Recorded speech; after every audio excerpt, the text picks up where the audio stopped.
नमस्कार, तरुणा पब्लिकेशंस में आप सभी का स्वागत है। आज की क्लास में हम पढ़ने वाले हैं रीजनिंग के 2020 कैप्सूल्स। तो जो भी आर्मी, नेवी और एयरफोर्स की तैयारी करने वाले हमारे भाई बहन हैं वो जल्दी से हमारी इस क्लास जुड़ जाइए। हर क्वेश्चन में मैं ऑप्शंस दूंगी आपको, सही जो आंसर है वो आप कमेंट सेक्शन में कमेंट करते जाएं। कोई भी आपको डाउट हो तो डाउट भी आप मुझे कमेंट सेक्शन में पूछ सकते हैं। तो जल्दी से सभी क्लास को शेयर कर दीजिए और स्टार्ट करते हैं पहला क्वेश्चन। हमें एक श्रेणी दी हुई है, उसका अगला पद हमको ज्ञात करना है। देखो पहले है 2, 6, 14, 30 और नेक्स्ट पद हमें क्या करना है, ज्ञात करना है। तो देखिए इसको हम ऐसे लिख सकते हैं, एक बार 2, 6, 14, 30। देखो जो 2 है वो एज इट इज। नेक्स्ट क्या करना है आपको, ये जो 2 आ गया इसको 2 से गुणा करो और उसमें 2 जोड़ दो। 2 दूनी 4 और 2 6 हो गए। अब यहाँ जो 6 है वो यहाँ ले आओ, इसको वापस 2 से गुणा करो और इसमें 2 जोड़ दो। 6 दूनी 12 और 2 14। अब 14 को यहाँ ले आओ और उसको 2 से गुणा करो और उसमें 2 जोड़ दो। 14 दूनी 28 प्लस 2 कितने हो गए, 30। अब क्या करो, 30 को यहाँ पे ले आओ, 30 को 2 से गुणा करो और उसमें 2 जोड़ दो। 30 को 2 से गुणा करेंगे 60, 60 और 2 62। तो यहाँ पे क्या आ जाएगा, हमारा आंसर 62 आ जाएगा। ऑप्शन में देखिए मिल गया है आपको। तो ऑप्शन नंबर ए यहाँ पे बिल्कुल करेक्ट आंसर होगा हमारा। ठीक है, देखो क्या तरीका था इसमें जो भी संख्या यहाँ पे आती जाए उसको 2 से गुणा करके और उसमें 2 जोड़ते जाना है आपको। ठीक है, अभी एग्जाम में क्या करना है आपको, ये ऐसे लिखने की जरूरत नहीं होती है, आपको सीधा संबंध यहाँ पे देखना होता है। सीधा संबंध भी देख सकते हैं जिससे टाइम आपको क्या लगे, कम लगे। ये मैंने आपको समझाने की दृष्टि से पूरा यहाँ पे सोल्व करके दिखा दिया है। जो उतारना चाहे वो उतार सकता है, नोट्स टाइप में बना लो ताकि बाद में याद रह जाए। नेक्स्ट क्वेश्चन देखते हैं। किसी सांकेतिक भाषा में टेम्परेरी को ये लिखा गया है और एक्सक्यूज को ये शब्द में लिखा जाता है, तो एश्योर को उस भाषा में कैसे लिखा जाएगा ये हमको बताना है। ऑप्शंस हमको दे ही रखे हैं। तो पहले हम देखते हैं कि इन दोनों शब्दों में क्या संबंध है और इन दोनों शब्दों में क्या संबंध है। देखिए मैंने यहाँ पे लिख रखा है टेम्परेरी को और आगे इस शब्द को। तो देखिए टी को ये लिख दिया ई को पी लिख दिया, एम को आर लिख दिया, इस प्रकार से इनको लिखा हुआ है। नेक्स्ट मैंने एक्सक्यूज लिख दिया यहाँ पे और आगे ये शब्द लिख दिया, तो इसमें ई को पी, एक्स को जी, इस टाइप से इसको लिखा गया है। अब देखो हमें यहाँ पे क्या है, हमारे पास ए है। ए को क्या लिखा जाएगा, देखो इसमें ए को क्या लिखा है, इसने ओ लिखा है, तो हम यहाँ पे क्या लिख लेंगे, ओ।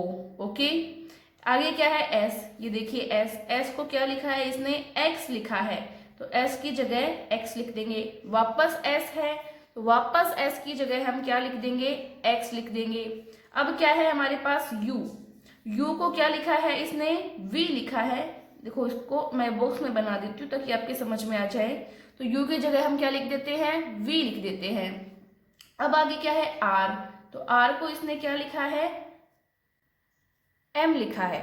और एक आर यहाँ पे भी है हमारे पास, इस आर को क्या लिखा है, वाई लिखा है। इसमें देखो 2 आर आ गए, एक को एम लिखा है, एक को वाई लिखा है। तो इसमें हमें क्या करना पड़ेगा, अब हमें ऑप्शंस चेक करने पड़ेंगे। देखो ऑप्शंस में कहीं पे भी एम आ रहा है क्या, एम कहीं पे भी नहीं आ रहा, मतलब इस वाले को क्या कर देंगे, हम क्रॉस कर देंगे।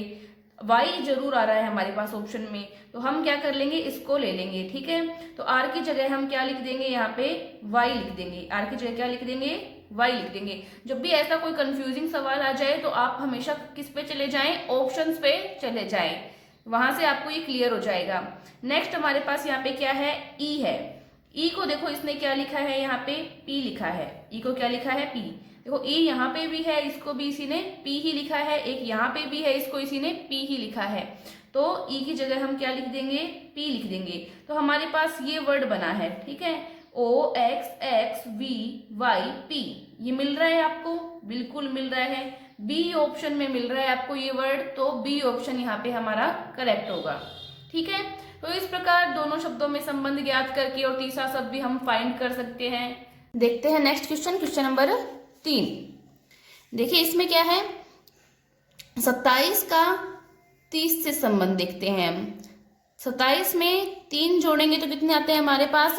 30 आते हैं। 32 का 35 से संबंध देखते हैं। 32 में 3 जोड़ेंगे तो 35 आते हैं। फिर 30 का 33 से संबंध देखते हैं। 30 में 3 जोड़ेंगे तो 33 आते हैं। फिर 35 का जो हमें संख्या फाउंड करनी है उससे संबंध देखते हैं। तो 35 में 3 जोड़ेंगे तो कितने आते हैं? 38 आते हैं। 38 ऑप्शन में है क्या? चेक कर लीजिए एक बार। बिल्कुल हाँ, सी ऑप्शन में हमें 38 मिल गया है। तो यहाँ पे सी ऑप्शन जो है वो हमारा सही होगा। तो हो गया क्वेश्चन थर्ड। क्वेश्चन फोर्थ पे आते हैं अब हम। Question number 4। जिस प्रकार घड़ी संबंधित है समय से, उसी प्रकार अखबार किससे संबंधित होगा?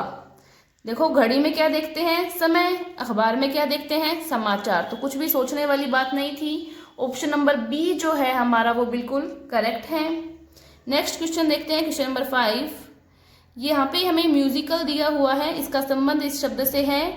ठीक है, तो यहाँ पे इस शब्द को क्या लिखा जाएगा? ठीक है, ऑप्शन हमारे पास दिए हुए हैं यहाँ पे। तो पहले म्यूजिकल का इस शब्द से हम संबंध देख लेते हैं, फिर इस शब्द का संबंध हम ऑप्शन में किससे होगा ये फाइंड कर लेंगे। ओके, अगर किसी को आता है तो कमेंट सेक्शन में कमेंट करते जाएं आप साथ साथ। ठीक है, अब देखिए यहाँ पे मैंने ABCD लिखी है ताकि टाइम आपको नहीं लगे। देखो M देखिए, सबसे पहले M कहाँ पे है? ये रहा। M का K के साथ क्या संबंध है ये बताना है। तो देखिए -2 हो गया ना, M से 2 पहले आ रहा है K, तो इसको यहाँ पे ऐसे लिख दीजिए आप -2। अब U से देखिए W का, U कहाँ पे है? ये रहा। U से W कहाँ आ रहा है? 2 बाद में आ रहा है, तो यहाँ पे क्या है? +2। इसको ऐसे कर दीजिए, देखो +2। फिर S से Q का संबंध देखिए, S से Q का, S कहाँ पे है? ये रहा। Q कहाँ आ रहा है? 2 पहले आ रहा है। ठीक है, तो यहाँ पे क्या लिख दीजिए? -2। इसी प्रकार I का संबंध देखिए आप, किसके साथ? K के साथ। तो I कहाँ पे है? ये रहा। K कहाँ पे आ रहा है? इसके 2 बाद में आ रहा है, तो +2। तो यहाँ पे क्या आ जाएगा? +2। इसी प्रकार C का संबंध देखिए A के साथ। C ये रहा। C से 2 पहले क्या आ रहा है? A आ रहा है, तो -2। कुछ भी नहीं करना, अपने आप सवाल होता जा रहा है, आपको कुछ करना ही नहीं पड़ा। अब A है, यहाँ पे A का संबंध देखते हैं C के साथ। तो A के 2 बाद में आ रहा है C। ठीक है, तो +2। फिर L का संबंध देखते हैं J के साथ। देखिए L कहाँ पे है? ये रहा। L से 2 पहले आ रहा है, L से 2 पहले आ रहा है J, तो -2। इस प्रकार इनके संबंध हमने ज्ञात कर लिए हैं। इसी प्रकार ये जो हमें शब्द दिया है इसके संबंध देखते हैं। ऑप्शंस में जो लिखा है उनमें से किससे होगा। ठीक है, देखो S है, पहले -2 करो। S कहाँ पे है? S से 2 पहले क्या होगा? Q होगा। पहले -2 करना है, फिर +2 करना है। P देखिए, P ये रहा। P का +2 करो तो क्या आ जाएगा? R आ जाएगा। तो R आ गया हमारे पास, यहाँ R लिख लीजिए आप। तो यहाँ पे क्या आ गया? हमारा R आ गया। अब R का संबंध देखते हैं। देखो पहले हमने क्या किया? -2 किया। अब यहाँ पे प्लस का 2 किया। अब हमें -2 करना है, फिर +2 करना है, फिर -2, फिर +2। ये लिख लीजिए ताकि आप क्या नहीं हो, कंफ्यूज नहीं हो। ठीक है, चलिए अब देखिए R का संबंध देखिए। R में -2 करना है आपको। R कहाँ पे है? ये रहा। R में -2 करते किस पे आ जाओगे आप? P पे। तो यहाँ पे इसका संबंध किससे हो जाएगा? P से। नेक्स्ट क्या है? I है आपके पास। I में +2 करो, क्या आ जाएगा? K आ जाएगा। तो यहाँ पे क्या लिख लीजिए? K लिख लीजिए। N में -2 करो, N में -2 करो, किस पे आ जाएगा? ये L पे आ जाएगा। तो यहाँ पे L लिख लीजिए आप। K में +2 करना है, तो K में +2 करो, किस पे जाएगा? ये M पे जाएगा। तो यहाँ पे क्या लिख लीजिए? M लिख लीजिए। L है, L में -2 करो, वापस वो J पे आ जाएगा। ठीक है, तो J लिख लीजिए। E पे +2 करोगे तो E पे +2 करते किस पे आ जाओगे आप? G पे। तो यहाँ G लिख लीजिए। ठीक है, बहुत बेसिक सा सवाल है, ये मैंने समझाया है आपको, इसलिए थोड़ा टाइम लग रहा है टेबल बना के। बाकी आप डायरेक्ट ABCD ये जो अल्फ़ाबेट्स हैं इनको याद रखें आप, और डायरेक्ट भी आप कर सकते हैं कि आपको पता है S से 2 कम Q होने वाला है, P से 2 ज़्यादा R होने वाला है, R से 2 कम P होने वाला है, डायरेक्ट भी आपको पता है तो आप सीधा भी कर सकते हैं। ठीक है, ये बस आपको समझाने के लिए मैंने यहाँ पे लिख के बताया है, पूरी टेबल बना के बताई है यहाँ पे। ठीक है, अब आपको क्या करना है, ये शब्द देख लेने हैं, QRPKLMJG,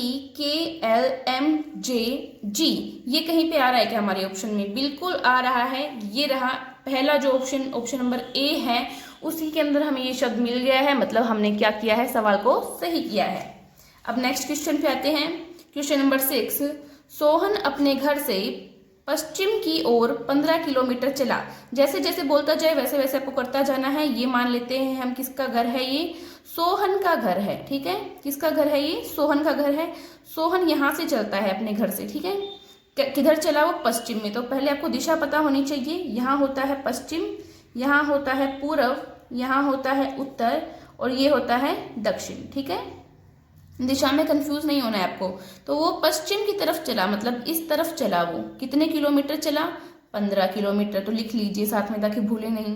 फिर वह बाएं मोड़ा और 20 किलोमीटर चला। तो बाएं मोड़िए इसको और कितना किलोमीटर चला दीजिए, 20 किलोमीटर चला दीजिए, और यहाँ पे आप लिख दीजिए। ठीक है, वह फिर पूर्व में मुड़कर 25 किलोमीटर चला। अब पूर्व में मुड़ रहा है, पूर्व किस साइड है, इस साइड आपको पता है, तो इसको 25 किलोमीटर यहाँ पे चला दीजिए। ठीक है, जैसे जैसे बोलता जाए वैसे वैसे करता जाना है आपको, कुछ भी नया नहीं है इसमें। और अंत में बाएं मुड़कर 20 किलोमीटर चला। अब बाएं मुड़ा है और कितना चला है, वापस 20 किलोमीटर वो चला है। तो कहाँ पे पहुंच गया, यहाँ पे पहुंच गया। अब बताइए वह अपने घर से कितनी दूर है। ठीक है, ये उसका अंतिम बिंदु है। कौन सा बिंदु है, उसका अंतिम बिंदु है। तो हमें जो आंसर देना है वो यहीं से देख के देना है, मतलब ये जो डिस्टेंस है, ये डिस्टेंस हमको फाइंड करनी है। देखो ये दूरी कितनी है, 25, तो ये दूरी भी कितनी होगी, 25 किलोमीटर होगी। ठीक है, ये दूरी भी 25 किलोमीटर होगी। इतनी दूरी कितनी है, 15, तो 25 में से 15 माइनस करें, कितना बचेगा, 10 बचेगा। तो ये दूरी कितनी हो गई हमारी, 10 किलोमीटर हो गई। आंसर आ गया सीधे, कुछ भी नहीं करना पड़ा हमें। तो ऑप्शंस देखिए, बिल्कुल ऑप्शन में जो बी आंसर है 10 किलोमीटर हमारा आंसर आ चुका है। ठीक है, नेक्स्ट क्वेश्चन देखते हैं, क्वेश्चन नंबर 7। देखो 7वें क्वेश्चन में हमें एक सीरीज दी है जिसमें हमें दिया हुआ है यहाँ पे 33, 28, 24, यहाँ पे क्वेश्चन मार्क है, फिर 19 और फिर 18। इनमें हमें संबंध देखना है और उस अकॉर्डिंग हमें बताना है कि यहाँ पे क्या आएगा। ठीक है, देखो यहाँ पे 33 और 28 में क्या संबंध है, 33 से 28 जो है वो 5 कम है, दिख रहा होगा आपको, तो -5। फिर 28 से 24 4 कम है। अब 24 से 3 कम कर देते हैं तो कितना आ जाएगा यहाँ पे, 21। यहाँ पे एक बार लिख लीजिए आप 21। ठीक है, अब इससे 21 से 2 कम करते हैं, कितने आ जाएंगे, 19। 19 से 1 कम करते हैं, कितना आ जाएगा, 18। तो ये संबंध, ठीक है, इसके अंदर इस सीरीज में हो रहा है आपको। तो यहाँ पे जो हमें फाइंड करना था उसकी जगह क्या आ गया, यहाँ पे 21 आ गया है, मतलब 21 हमारा आंसर है। देखिए ऑप्शन से मिलता है क्या आपको, बिल्कुल मिलता है। तो ऑप्शन नंबर बी जो है वो आपका करेक्ट आंसर है। ठीक है, नेक्स्ट देखते हैं क्वेश्चन नंबर 8। क्वेश्चन नंबर 8 जो है वो ब्लड रिलेशन वाला क्वेश्चन है। बहुत इंपॉर्टेंट क्वेश्चन होते हैं ये और एग्जाम्स में आते रहते हैं। ठीक है, तो आपको इनमें कंफ्यूज नहीं होना है। जैसे जैसे संबंध ये बताते जाए वैसे वैसे आप अपने खुद के ऊपर भी ले सकते हो, और बाकी जो मैं डायग्राम बताती हूँ उसके अकॉर्डिंग भी आप इसको सोल्व कर सकते हो। देखिए यदि x तथा y भाई हैं, जो भी बोले पहले वो काम कर दो। x और y ये दोनों क्या हैं, भाई है, तो यहाँ पे लिख लो भाई भाई। ठीक है, दोनों क्या हो गए, भाई भाई। x की बहन z है, तो x की बहन क्या है, z है। ये किसकी है, बहन है इसकी। देखो ये दोनों भाई है, तो ये z है, ये x की भी बहन है और ये y की भी बहन है, इन दोनों की बहन है, ये आपको समझ जाना चाहिए। ठीक है, अब देखते हैं आगे क्या बोलेगा। ये q का भाई p है, q का भाई p है। q और p में कुछ नहीं है तो हम अलग से यहाँ मान लेते हैं। q का भाई क्या है, p है, यहाँ पे लिख दिया। ठीक है, और y की बेटी q है। y जो है इसकी बेटी कौन है, q है। ओके, ये भी लिख दिया आपने। अब क्या पूछ रहा है हमें, तो p का चाचा कौन होगा, इसका चाचा कौन है ये बताना है। देखो y की बेटी q है और x और y दोनों क्या है, भाई भाई है, मतलब जो q है वो x की क्या होगी, भतीजी होगी। ठीक है, तो क्यू एक्स की भतीजी है और क्यू का भाई पी है, तो ये जो पी है वो एक्स का क्या होगा, भतीजा होगा। मतलब एक्स क्या है, पी का चाचा है। एक्स क्या है, चाचा है किसका, पी का। ठीक है, एक्स क्या है, चाचा है पी का। तो यहाँ पे हमें ऑप्शन में एक्स दिया हुआ है क्या, देखिए बिल्कुल दिया हुआ है। ऑप्शन नंबर बी सही है यहाँ पे, मतलब पी का चाचा कौन है, एक्स है। ठीक है, एक्स चाचा है पी का। इसको ऐसे लाइन में लिख देती हूँ मैं ताकि आप समझ जाएं। ठीक है, देखो तो मैंने सारे रिलेशन बता दिए हैं। इसमें कुछ भी पूछा जाए आपको, मानो ये पूछा जाए कि जेड मतलब जेड का वाई का क्या संबंध है, तो जो जेड है वो बहन है वाई की। क्यू का एक्स से क्या संबंध है, तो क्यू भतीजी है एक्स की। मैंने सारी चीजें इस एक ही क्वेश्चन में बता दी हैं आपको। आई होप आपको समझ में आ गया होगा। ठीक है, नेक्स्ट देखते हैं क्वेश्चन नंबर 9। देखिए, धागे का कपड़े से जो संबंध है वही तार का किससे होगा, ये आपको ज्ञात करना है। तो ऑप्शंस देखने की जरूरत ही नहीं है, सीधा आपको दिख रहा है कि जाल यहाँ पे दिया हुआ है, तो जाल इसका सही आंसर होगा, क्योंकि तारों को मिलाकर क्या बनाते हैं, जाल बनाते हैं, तो जाल इसका सही आंसर होगा। ठीक है, नेक्स्ट देखते हैं क्वेश्चन नंबर 10। यहाँ पे एक सीरीज दी हुई है आपको। ठीक है, इस सीरीज से आपको जो लास्ट जो यहाँ पे पद है वो फाइंड करना है आपको। देखो 5 को 5 से गुणा करते हैं, 5 को 5 से गुणा करते हैं क्या आता है, 25। 25 को 5 से गुणा करते हैं क्या आता है, 125। 125 को 5 से गुणा करते हैं 625 आता है, और 625 को हम 5 से गुणा करते हैं तो 3125 आता है, और 3125 को 5 से गुणा कर लीजिए, कितना आएगा हमारे पास, देखिए सीधा गुणा कीजिए। ठीक है, ये संख्या हमारे पास आ गई जो हमें मिल रही है क्या ऑप्शन में, ऑप्शन चेक कर लीजिए। ऑप्शन नंबर ए, यस बिल्कुल मिल रही है, 15,625 हमारा सही आंसर आ गया है। तो इस प्रकार आज हमने जो रीजनिंग है उसके टॉप 10 इंपॉर्टेंट क्वेश्चंस कर लिए हैं। तो आज की हमारी क्लास बहुत ही अच्छी रही है, आप लोगों का रिस्पांस भी बहुत अच्छा आया है। ऐसे ही साथ साथ कमेंट सेक्शन में आप अपनी प्रैक्टिस करते जाएं और आंसर देते जाएं। नेक्स्ट क्लासेस जो हमारी आर्मी, नेवी, एयरफोर्स की तैयारी करने वाले बच्चों के लिए आती रहेंगी, उसके साथ जुड़े रहें, अपने दोस्तों के साथ क्लासेस को शेयर करते रहें। लाइक कीजिए क्लासेस अगर आपको पसंद आती है, शेयर कीजिए, सब्सक्राइब कीजिए। ओके, और बने रहें तरुणा पब्लिकेशंस के साथ। धन्यवाद।